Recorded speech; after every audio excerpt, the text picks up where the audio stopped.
Hey everyone, it's Peter Kerr from Daydream Nation, and I've got Peter Wicks from Bicyclelegs on Howdy. the chair. How's it going, mate? Not too bad. And yourself? Not too bad, not too bad. I thought I'd get you into the show. I've got a bit of a husky voice. I'm on the fallout from COVID, you see. I've had COVID. Oh, no good. The dreaded lurgy. Well, that's been the theme of 2022, but soldier on, mate, and best wishes to you. So Hey. Anyway, 2022 almost over. We're going to do a best of 2022 show. We are going to cover our favorite 5 albums and maybe throw an honorable mention or two. And there's going to be some other stuff that we're going to cover. We're going to talk about concerts. I'm going to show a few box sets that I acquired during the course of the year and, yeah, just take it from there. All right, Pete. So hit us with your number 5. Well, they're not in order, but I'll start off with one. The first one I'll say is a band called Dream Widow. I don't know if you know Dream Widow. You heard of Dream Widow? No. Better known as the Foo Fighters. So Right. they did a one-off album, which is pure heavy metal, shall we say? That's how they put it out. So they were called Dream Widow, self-titled album. It coincided with the movie Studio 666. I don't know if you've seen that. No, I've heard about it. I've yet to see it as well. It's got cameo Harry King and even Lionel Richie. So there you go. But anyway, great movie, supposed to be. But the album itself, a fantastic album. If you like heavy metal, then you'll love it. It's like covers every different style of heavy metal. And I know the reviews I read of it from most of the heavy metal magazines, they all wanted to hate it. They all wanted to hate it because the Foo Fighters are this big commercial rock band now, and they all wanted to hate it, and they all loved it. And it's no wonder. It's fantastic. Dave Grohl's voice is hardly recognisable.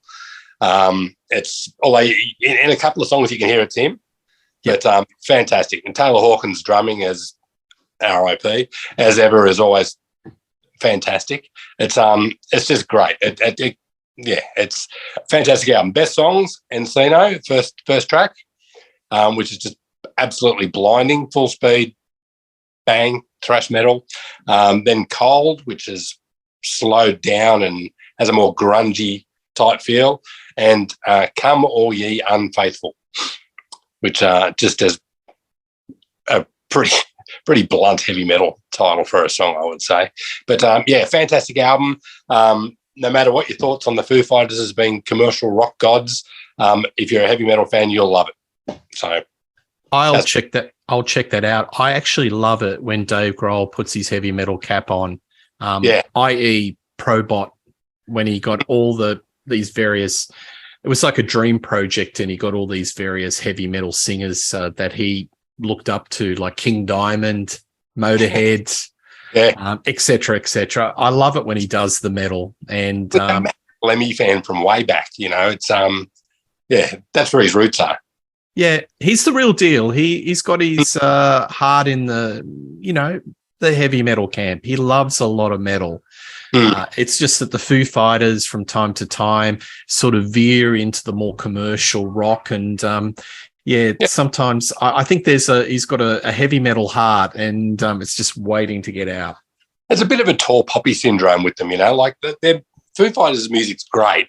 And I think a lot of people think because they're so commercially successful, they don't want to like it because it's commercially successful, It's music for the masses type thing. But, fantastic. But Dream Widow, definitely put it on the list of things to buy.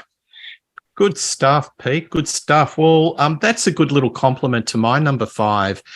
This band has been around for a long time.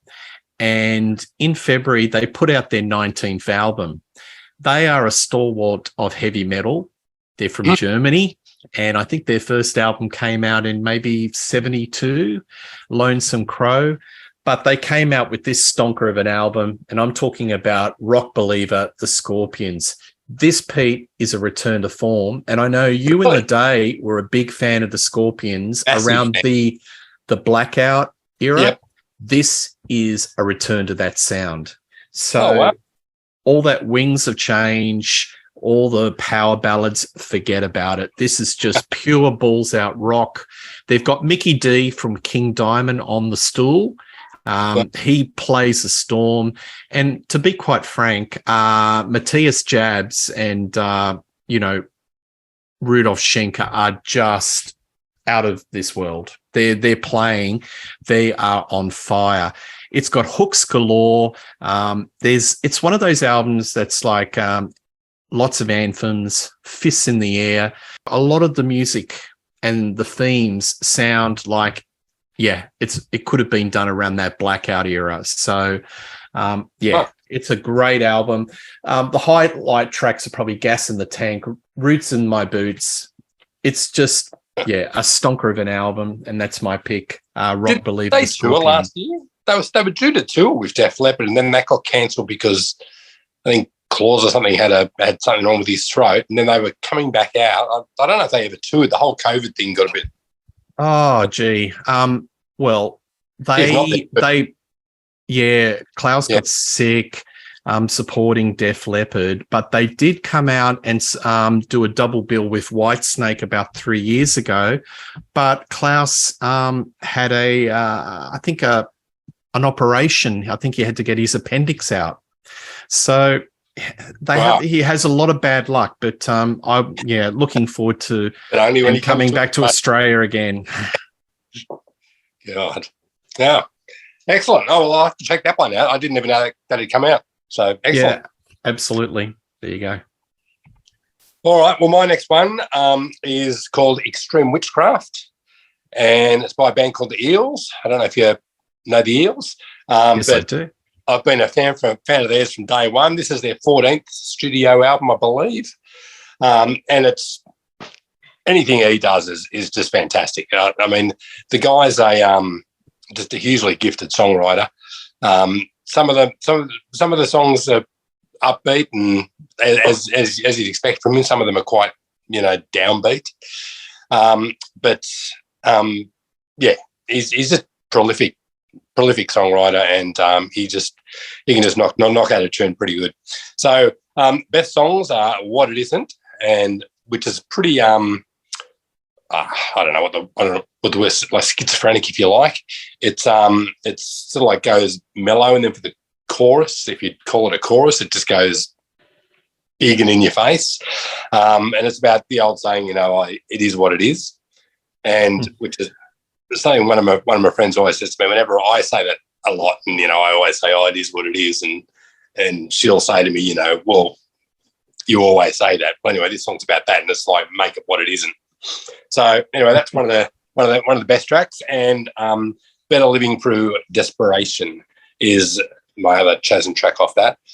Great album. If you like the Eels, they're still going strong, and definitely worth a buy. Absolutely. Well, it seems like we're replicating stylistically a few bands here, because the Eels are like an indie stalwart band, and they've been going down that indie route for a long time. You could say that they're a bit of a cult band. I've got another cult band, and that's my number 4 pick. And they've been around for a while, and they're on their 10th studio album. And I'm talking about Spoon and Lucifer on the Sofa. So there's not such a thing as a bad Spoon album, but I think they've really hit the sweet spot with this album.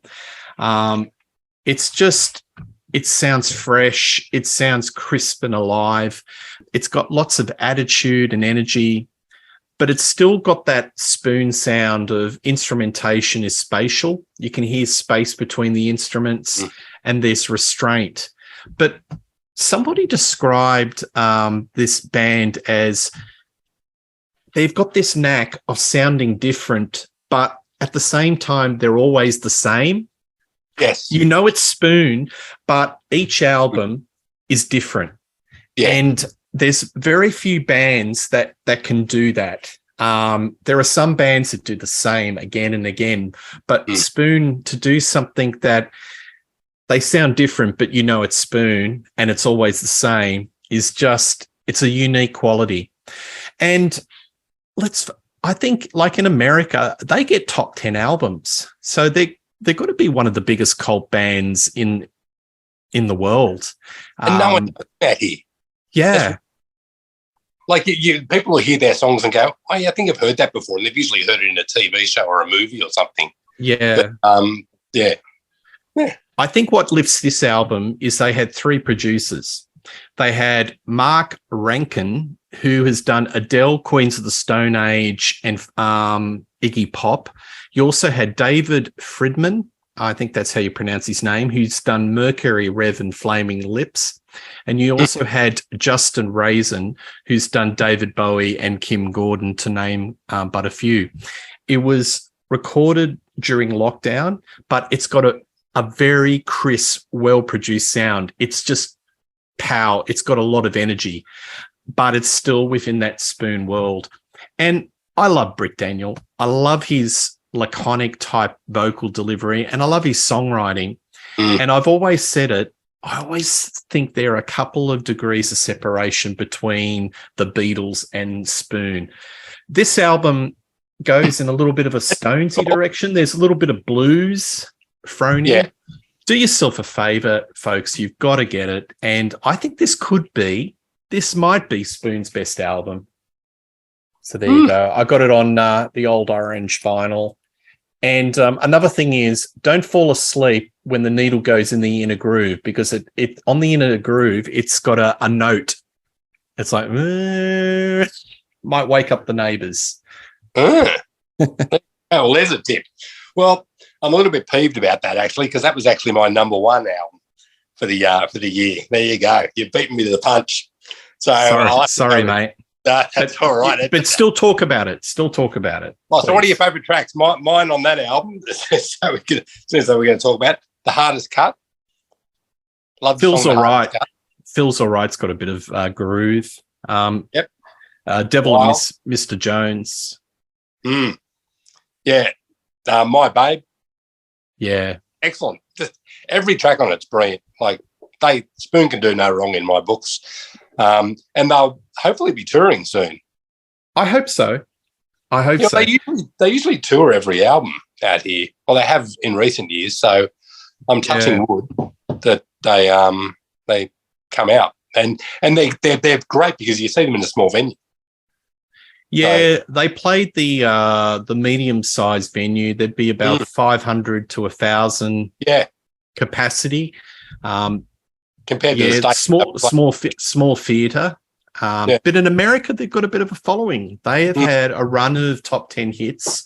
And I guess around the either coast, your Californias and New Yorks, they could fill in, a few theatres, some fair-sized theatres. They've got a bit of a following. Oh, well, you've stolen my thunder on that one. So anyway, my next album, Placebo, Never Let Me Go. Okay. I don't know if you're not really a big Placebo fan, are you? But you haven't really. I'm a train spotter. I like their songs, but I need to do a deep dive into Placebo. But I know you're a big fan. Oh, massive fan. Fan. Fantastic. This is a completely different direction for them.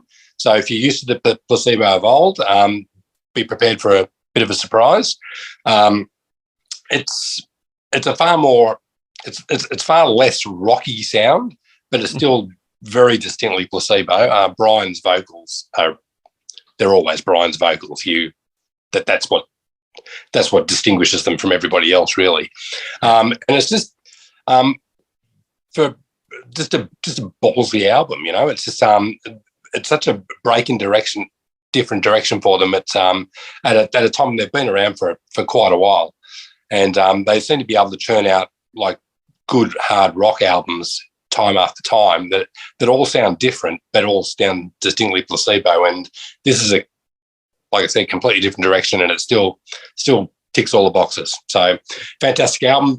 Best tracks, Beautiful James, which I believe is the single, and the first track also is my next best one, which is called Forever Chemicals.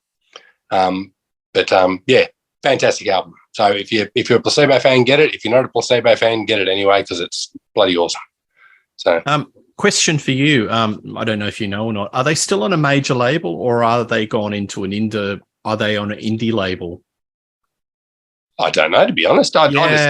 Because I was thinking they were like pretty hot stuff around the 90s. So to hear Placebo in 2022 and they're still putting albums, I know you're a fan and you know what's happening, but to me, who likes their stuff and a bit of a train spotter, I haven't heard them for a wee while. So, just interesting.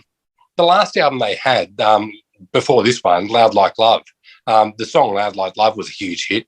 So I can't imagine them being I can't imagine not being on a major album. But Loud Like Love it was a hit here even. And before that, they had the Kate Bush Running Up That Hill cover, which was massive. I've heard that. I've heard fantastic cover too, like completely different direction to Kate Bush.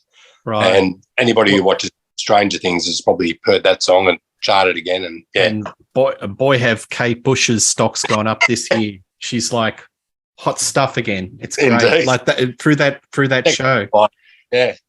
Yeah, I was actually gifted by my wife a Kate Bush biography. I can't wait to get my teeth into that. Really? So yeah. Wow. I'm a bit of a fan, Kate Bush fan. Anyway, bit of a divergence there, but all right. I'm going to check that out, Pete. You recommend some good stuff, and it's good to know that Placebo is still going around, and I'll definitely check that out. My next one is a guy who I called. I did a show earlier this year with Joe B of the Contrarians, and I called him maybe the last rock star alive. And I'm talking about Jack White, and I'm talking about this album, Fear of the Dawn. So this came out, Jack White did 2 albums. One was a rock set and one was a acoustic called Entering Heaven Alive. But this came out in April. And to me, he's like the mad professor of rock and roll. He's got the spirit of rock alive, and he's keeping the flame alive. And he's still a bit of a draw card in the States. Joe was telling me he saw a concert or two. Basically, he mixes it up. He does different sets every night. And if you're familiar with Jack White with the White Stripes, I mean, they kind of reinvented the blues through a garage rock prism. And they had a certain world, which was the White Stripes. Jack White's solo pushes those boundaries. So sonically, it's much different to the White Stripes because it's got a much broader instrumentation. It's not 2 people. It's actually Jack White does all the instrumentation here. It's got sampling, it's got dance rhythms, and it's got some great guitar playing, because I think Jack White's guitar playing is highly underrated. He is a fine musician. So it's basically he's in the laboratory and he's just letting loose. And, the key tracks that I like are Take Me Back. It's a heavy pile driver riff, and it's about probably some marital woes. It's a very personal album. There's a lot of observation into what he's going, through his personal life. Into the Twilight, which has a sample from the Manhattan Transfer. Never thought I'd have a Manhattan Transfer sample in my album collection. And then Heidi Ho, which he does a collaboration with Q-Tip. So he's just magic. He just expands the wheelhouse. He's got some nice collaborations, but at the essence, he's really a rocker. And he pushes that blues and rock musical landscape as far as you can go. So if you like the White Stripes and you like that early Jack White album, some of those earlier albums, get this album. He's back in form, and that's my pick. That one nearly made my list too. I'm going to say that is a fantastic album. And it's just really nicely presented, this album. It's got all of his stylings because it's on his Third Man record label. Look at that, great artwork. Oh, wow. So he's doing the blue. So previously he was in the red. Now he's doing all this blue styling. It's kind of semi-American Gothic. See, this is what you miss out on when you download it off iTunes. You miss all that. Yeah. Wow. All the lyric sheet. Wow. So that's fantastic. Magnificent. I just want to reference, I think one of his previous records, he does this little like a track in the inner groove. It's like a snippet of music. So he adds these little sort of enhancements to records. He's very much into the vinyl scene. He's very analog. He loves old school. And this album it's pays off in spades. So I love it. Excellent. All right. Yeah, I totally agree with that choice. All right. Well, my next one is a band that another band out of Germany, funnily enough, Rammstein. Zeit. I know it's a rabbit hole you haven't gone down yet. No, not yet. It's 2023, Pete. That's right. It's 2023. That's your year for Rammstein, mate. It's once you go down it, you can't crawl back out of it, no matter what. So even if you're not a fan of their music, you'd have to admire their road show. God, I mean the videos you see coming out of their stage performance is just phenomenal. Definitely the band to see live, although I haven't been lucky enough to see them as yet. But anyway, Zeit is if you like Rammstein, then if you've already gone down that road, then you'll love it. I think it's a far better album than their last effort. If you haven't gotten into Rammstein, it's a good way to start.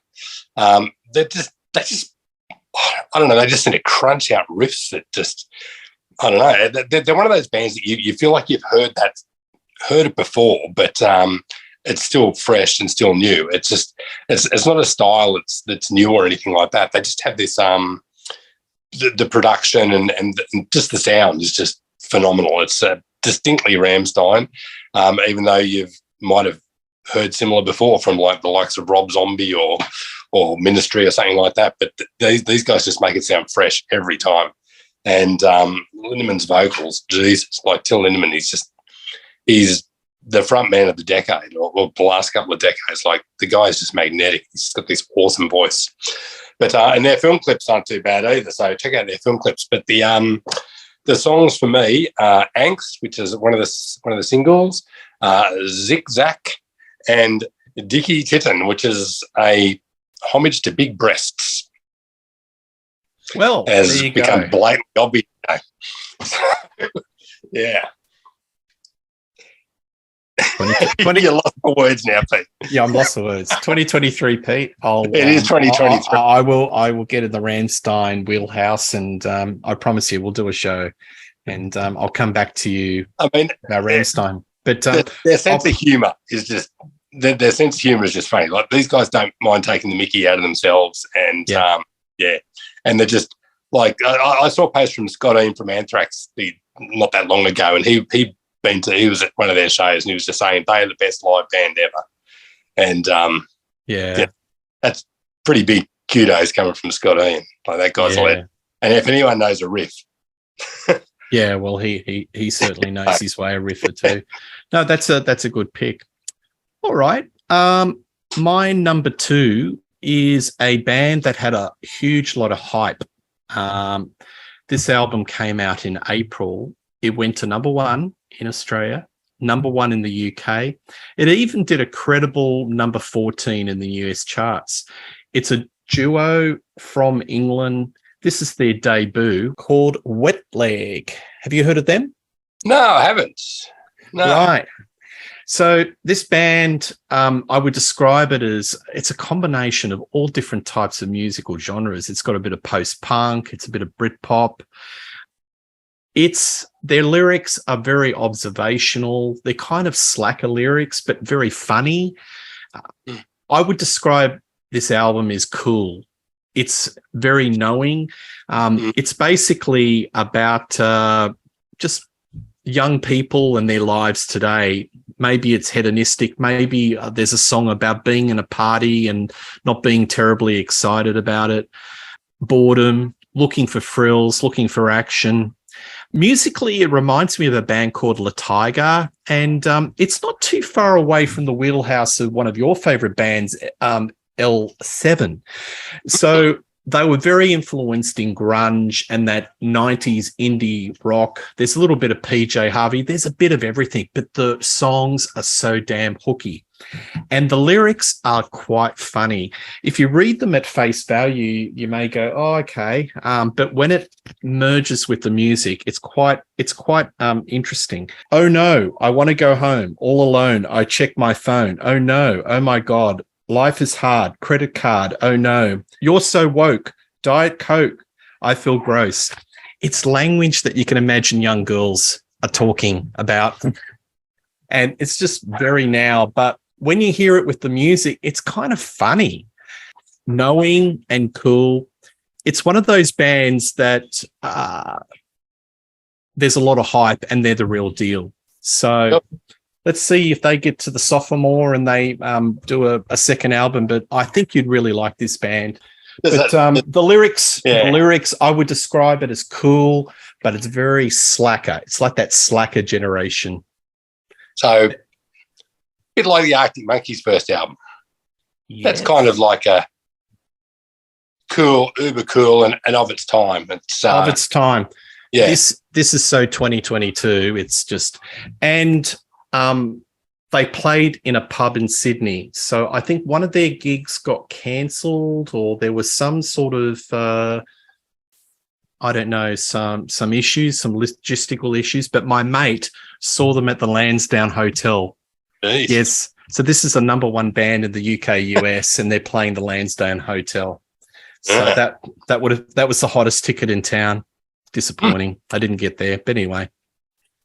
That's right. Well, there you go. Well, I'd say my number one album, but you've kind of stolen it with Spoon. So I'll say it again. Lucifer on the Sofa, great album. If you haven't got it, get it, like now. Even if the shops are closed, go down there now and wait for them to open. So I'll give an honourable mention to Korn, Requiem. So that's also a great album. So that's one that nearly made my top five, but didn't. So there you go. Korn, still going strong after all these years and all the drama that's surrounded them and the lineup. So yeah. Good stuff. All right. My number one is the godfather of evil, of heavy metal. He's been around for ages. This was his 13th solo album. Came out in September. Lucky number. I did a show on it, and I think it's probably my favorite album of the year. And this is Ozzy Osbourne and Patient number 9. And who would have ever thought that Ozzy, so late in his career, can pull off such a great album? It's got an all-star cast. It's got Jeff Beck. You've got Tony Iommi. You've got Eric Clapton. It's just, and the songwriting is just fantastic. The production was done by a guy called Andrew Watt, who's done a lot of work with Pearl Jam.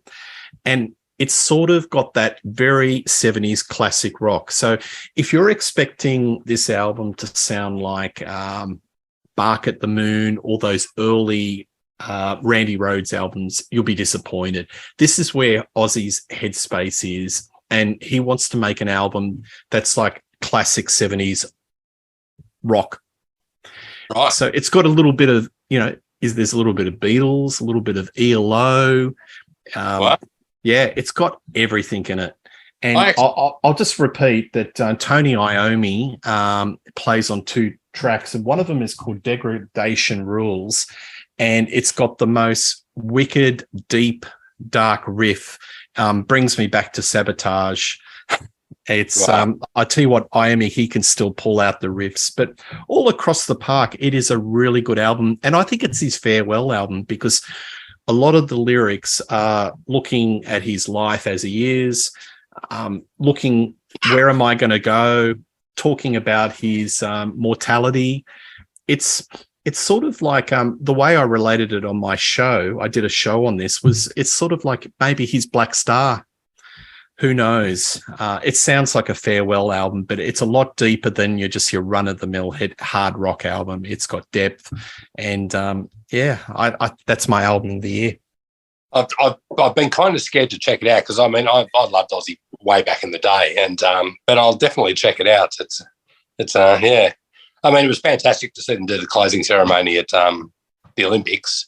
Yeah, like there was, it's yeah. But initially, there was a lot of social media people criticizing the album, but I think generally the appraisal's been very positive, and a lot of the press that wouldn't normally review heavy metal albums like NME have given it really high scores, like 8 out of 10 or 7 out of 10, and really praised it up. But a lot of the serious metalheads haven't warmed to it because they're thinking, well, where's the crunchy riffs? Where, I want an album that sounds like Speak of the Devil or something. Well, that's gone. Yeah. He's doing an album that's age appropriate. It's a person at the end of his career, and he's reflecting on his life, and he's playing music that he wants to. Yeah. And another criticism, which I think a bit unfair, is saying that a lot of it may be auto-tune. I say, so what? I'm listening to what the product is. To me, it sounds great, and it is what it is. Exactly. Exactly. Why would you make it what it isn't? It's yeah. Absolutely. So I'll definitely check that out then. Yeah. Yeah. So there he is. He's praying for you, Peter. He's praying for you. Yeah, well, him and everyone else. Cool. I've got one quick honorable mention. This is a band called The Foals, and this is Life Is Yours. This is their 7th studio album. They came out of the box in 2008, and how would I describe them? They sounded like a really unusual merging between The Cure and Talking Heads. Really a lot of weaving guitars, similar sort of vocal mannerisms to a little bit of Robert Smith. But this album, they've got a little bit of a dance groove, and it's still got that intricate weaving guitar sounds, but it's very dance orientated, and it grooves, and you put it on the turntable and you'll be shimmying all the way through. It's worth checking out, and it swings. Carving up the yeah. Just like the old day, eh? Yeah. I would describe it.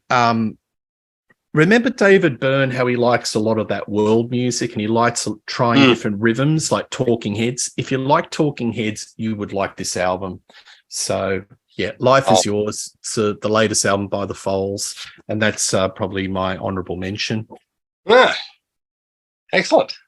All right. Well, my honourable mention was Jack White, so you're knocking them all off me tonight. Nah, sorry. Sorry. I'll forgive you. Maybe we could talk about some gigs we've seen, some great gigs. Yeah. So, Pete, you saw a gig that you want to do a shout out this year? Yeah, I've seen one gig this year, thanks to COVID. So my Get Back Into Life As We Know It gig was DAD at Max Watts in Melbourne. And those guys, they've still got it. Like, it was fantastic. They're as tight as, and they just, like, they're old. They know it. They're taking the piss. They don't care. You know what I mean? Yeah. But as tight as, like, everyone knew every word to every song. And they were just fantastic to watch. They had great sense of humour. Really, really just fantastic.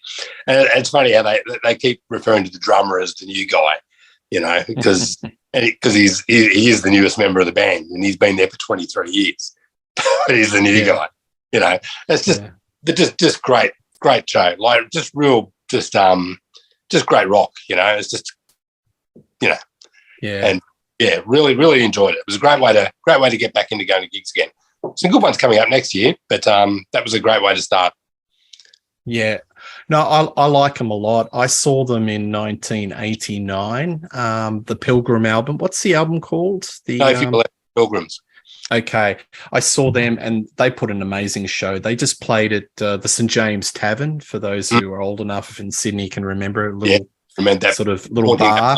Regularly. It was jam-packed. but they still did this little pyrotechnic show with they wore these caps where these sparklers and sparks start flying off.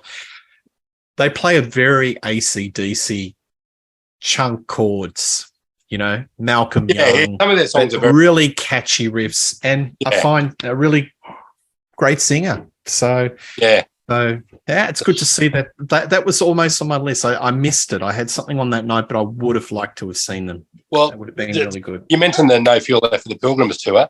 They did 7 tracks off that album at this last gig. So they know what people want to hear still. Yeah. But their latest album is Prayer for the Loud. Fantastic album. So I mean, a couple of years old now, but it's still they've still got it. So cool. I'll just do 3 throwouts to my favorite gigs. So number 3 was Amel and the Sniffers. I saw at the Enmore Theatre. They are probably one of the best bands live. Amy Taylor is just a pocket rocket full of energy. And to me, it's like Rose Tattoo, a sped up version of Rose Tattoo with that real punk energy. They're just live. They're just amazing. And they're going places. They've played Glastonbury. They've done a tour of America. It'd be interesting to see what their next album's going to be like. But they are really surfing the wave. And if you like that high energy punk sort of rock, and there seems to be a bit of resurgence in the Australian scene. There's another band called The Chats that are certainly making a lot of noise, which I saw support Guns N' Roses. They're definitely worth seeing, and that's Amel and the Sniffers. And it was really funny, Peter. The audience was cross-generational. So you had a lot of the younger audience, but you had an older audience, including me, that loved their punk rock and liked their hard rock. And dare I say, there were a few Sharpies in the audience. Look that up, audience. Yeah. So it could be a resurgence of a whole Sharpie scene in Australia. So that was quite interesting. So that was at the Enmore Theatre. Second favourite gig is I saw the Black Crowes. And they were amazing. They are the Robinson brothers are still got it. He's just got an amazing set of pipes, the lead singer. And they played their first album from start to finish. And it brought me back to like early 70s rock. I love that Southern style of rock. If you like the Stones and you like that sort of Americana music, you would have been in heaven. I knew you were going to mention them. Yeah. And my favorite gig of the year was Midnight Oil's final concert.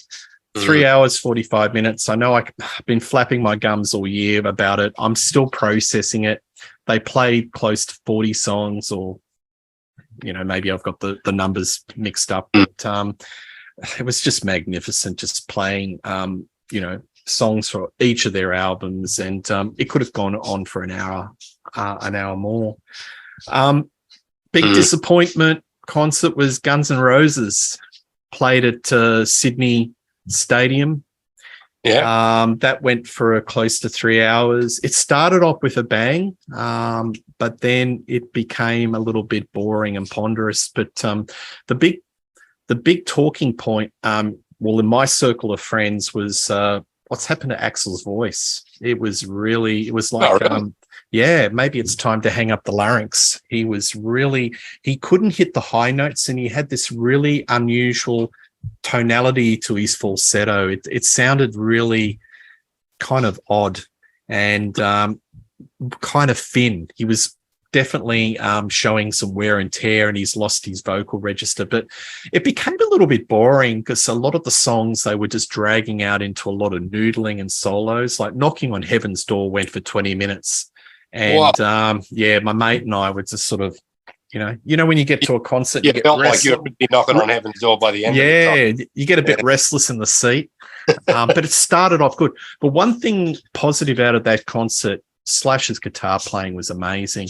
I was always, I didn't quite get Slash because I know he's been rated at guitar hero status. I watched that concert and he was on fire, and I sort of, the penny dropped. I get it. Musically, they were fine, but as I said, the thing that really was a bit of a disappointment for me, and it's like a lot of our rock heroes, they can't sing as well as they used to, and that was Axl Rose, and he's lost his upper vocal register. So it felt like watching a cover band, did it, or something? A little bit. Yeah, not good. Yeah. Yeah. Well, I'd say disappointing gigs, but I only went to one gig and it was fantastic. So yeah. But I got a couple I'm looking forward to next year. All right. What are you looking forward to? Call me an oldie, but they're both 30-year anniversary tours. Everclear in February and Helmet, which I'm really looking forward to in April. Fantastic. So, yeah, they should be good. So yeah. Good stuff.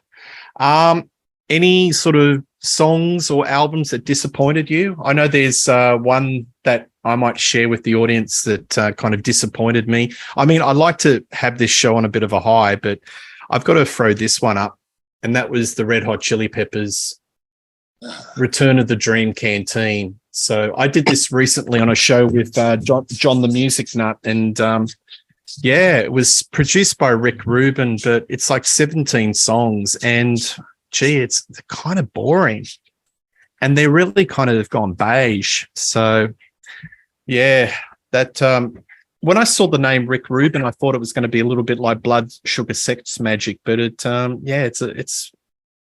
kind of beige. What's your views on Red Hot Chili Peppers? Well, I haven't heard that album, but Blood Sugar Sex Magic was the highlight, and yeah, I'd be the same. Like anything with Rick Rubin's name on it usually is, like even Neil Diamond, that's worth a look at if it's got Rick Rubin's name attached to it. Yep. But so I haven't heard this album, but it sounds like it'll be a disappointment when I do hear it. Yeah. As disappointing albums, like I can't say it's a disappointing album because I haven't been able to, couldn't stomach my way through one song. So I haven't heard the whole album yet, but that would be Arctic Monkeys, who I mentioned before. The Car. Direction, shall we say? Musically, I didn't. The song I heard, I can't remember what it was. Something about a mirror ball or something or other. Yeah. Musically, I thought, that's interesting. But the vocals, I was just like, whoa! It's like he could have stuck with his normal vocal style with it, and it might have actually worked. But I don't know.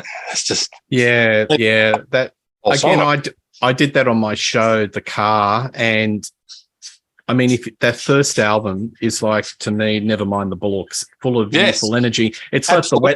Like the Wet Leg album. It's so cool. It's very now, and it was just social observations of life in the town. Yeah. But this new album, it's Burt Bacharach and meets lounge music meets yacht rock, and I don't know if they're being ironic. But the thing that's really disappointing thing about the Arctic Monkeys is that they've got some really fine players and they play rock really well. And I feel like Alex Turner has just said, okay, lads, guitars down, let's get out the keyboards and the string arrangements. I mean, I could be wrong. I mean, it might be I just heard it in the wrong setting. Maybe I needed to be in an elevator or on hold to a telecommunications company and hear it over the phone, or a glass of Chardonnay. That's right. But it's like I don't know. I for a band I really like, I could not do it, and they're touring at the moment. I just I don't know. Like I just can't imagine. Way to have people falling asleep in there. Yeah. I don't know. Anyway, hey, I got some box sets during the year, so do you mind if I shared some just to show some really cool box sets that just show the audience and you can just put your commentary, what you sort of thing. It's a mixture of box sets and reissues, so it goes into that category. Everyone loves Prince and the Revolution, and this box set came out earlier this year, and this is the Prince and the Revolution live.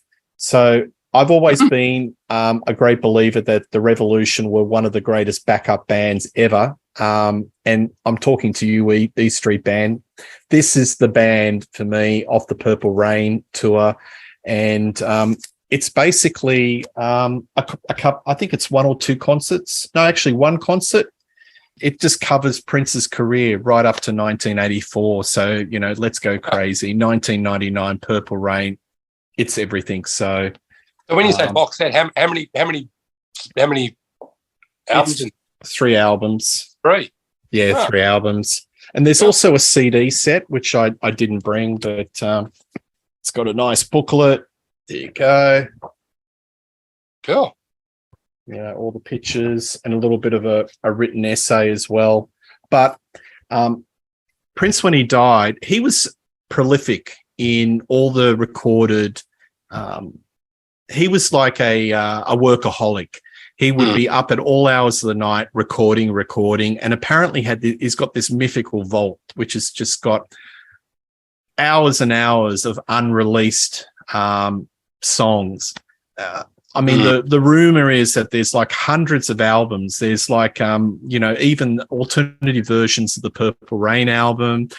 There are albums that just he recorded with the Revolution that never got released. But never an official live album came out, and it's a joy to behold and listen to the band at the peak of their powers. And being hard rock fans, Pete, there's a lot to like. He's got really tasty guitar tone. Yeah. It's sort of like a Jimi Hendrix, but he's just, if everyone thinks he's sort of pop, it's rock. And sure, there's a lot of electro and there's pop and soul and R&B, but at his heart, when he's on that guitar, he's just got magnificent tone and he's got a lot of game. And Let's Crazy in particular is the guitar, and that's fantastic, and it's very Hendrix style. Yeah. I mean, you can see where his influences come from in that regards. Yeah, absolutely. Being a bit of a Beatles fan, got this. This is the Revolver box set. So this came out about a month ago, and it's got a new stereo mix of the album, and it's got all the. I think it's George Martin's son, Giles Martin, who's done a bit of a remix, and there's all these different sort of. Jeez, how many tracks are on it? Oh, a lot. There's a lot. So there's all these different sessions. There's a mono master, sessions 1 and 2, and various different takes of the songs in the album. And like all of these Apple productions, you have a book and there's just beautiful presentation. And as he tries to get it open, there you go. Yeah. Photos. There you go. That was fantastic. Bit of a written essay. So is that still available, or is it limited edition? Yeah, no, it's still available, and sort of an analysis of all the songs, with notes.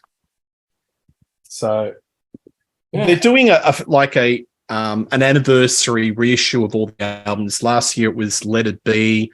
Previous to that, they did Abbey Road and then Sgt. Pepper, and this one's Revolver. So I've only just recently got it. I've only just played the Revolver album. I haven't had a listen to the demos and the various rehearsal takes, but I'll get my teeth into that.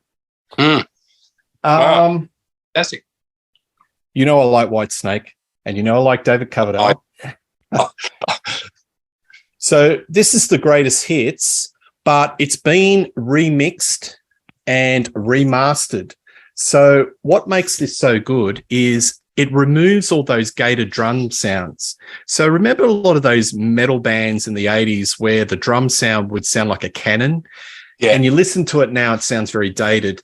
What he's done is remix the album. There's a little bit of enhancing with the guitar work. Maybe he's had some additional musicians in and sort of added a bit of oomph, and some keyboards, but it sounds very organic and real and like you would like a modern album to sound. But all the gated drum sounds have been removed, and it's like listening to all of these songs for the very first time. Yeah. So all is slided in 1987 and Still of the Night and Slip of the Tongue. And so that's that one. Record Store Day in April. That was a joy to behold. And they had finally reissued the Ramones albums on the Sire label in the 80s. So Wow. you basically, are you a Ramones fan? Yep. Who isn't? There's, Yes. there's a lot of people that wear their shirts that aren't. So I know. But it's all of their Sire albums. So Pleasant Dreams. awesome. Wow. The It's cool how vinyls make come back. Tough to Die, Animal Boy. It's Wow. one of my favorite songs. Somebody Put Something in my Ring. Cool. That's awesome. What an awesome set. Yeah. Is that a limited edition set or? I think you could still get it. And there's also Ramones Rarities Wow. album. So I'm going to do a show on that, just reviewing the Ramones. Wow. And here's the granddaddy. I need to get the crane. The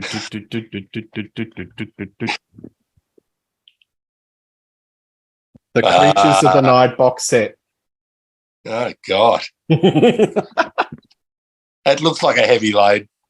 It is my favorite Kiss album, and the one that had Vinnie Vincent playing and Eric Carr, and it's beautiful. And you've got this beautiful sort of booklet that has just interviews with the whole band, photos. Yeah. Awesome. So this album has all the this box set's got all the demos and outtakes and alternative versions, and all the different band members are interviewed and talk about the songs, and heaps of great color photos and things like that. But when you look at it, and Kiss love to do their merch, replica of the 10th anniversary, the tour program. Yeah. Wow. Yeah, they've always been big on the merch, haven't they? Yes, they do. See, there's Vinnie Vincent. Yeah, they do it well. Man. I even include Ace, even though he didn't play on that tour. Wow. And what else have they got? I'm trying to get it out. It's got everything but the kitchen sink on this one.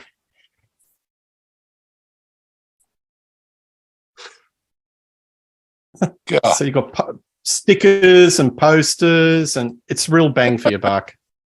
God. And then you've got Kiss plectrums, badges. God. Back patch. You still got that jacket, Peter? I'll send it to you. No, I don't. I don't have that jacket anymore. That should have been in the Smithsonian Museum, that jacket. That should be.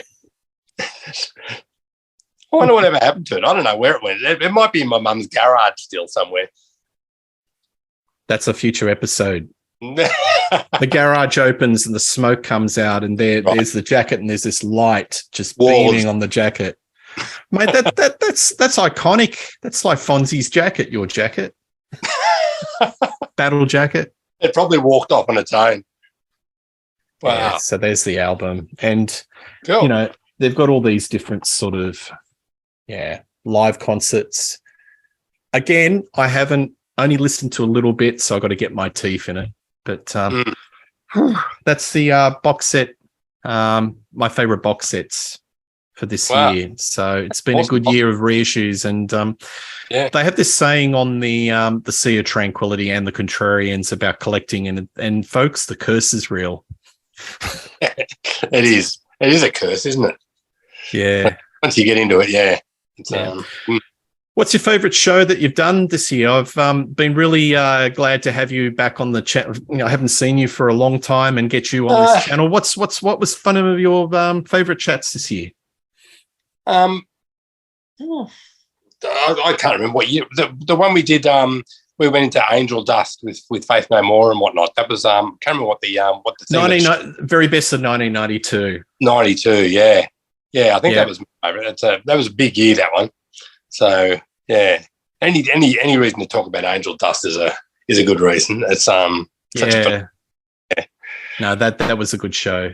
That was a good show, and always good to. We did that show on the Australian songs that you must hear. That was good to just talk about some old songs and dust off a few oldies. Well. Yeah. So, no, that was a good show too. We've done a few good shows. Absolutely. Well, just a few. Just a few. They're all good, all fantastic. They're all my favourite. Peter Wicks, thank you very much for being on the show, and we're going to do plenty next year. There's a lot of things we're doing. I think we're going to do our favourite concept album show. We're going to do a Dead Kennedy show, and we've got a few others in the mix, and Rammstein. Oh. When I go down that wheelhouse. Yeah, well. So, yeah. Have a happy new year, 2023. Get over the COVID. And I'm on the mend. And viewers, please like and subscribe to Rock Daydream Nation. Tell us what your favourite albums were of 2022, if you like or disagree with what we've said.